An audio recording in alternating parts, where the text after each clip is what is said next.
फेंक दिहल थरिया बलम गइले झरिया पहुँचले कि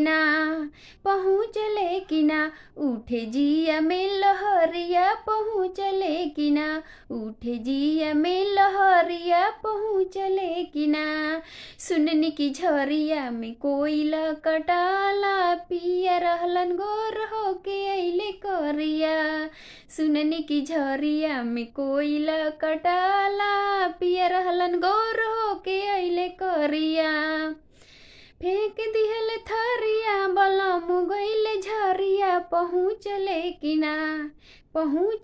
कि ना हमरा जिया में लहरिया पहुँचले कि ना उठे जिया में लहरिया पहुँचले कि ना। सुननी की झरिया में कोयला कटाला पिया रहलन गोर होके अइले करिया।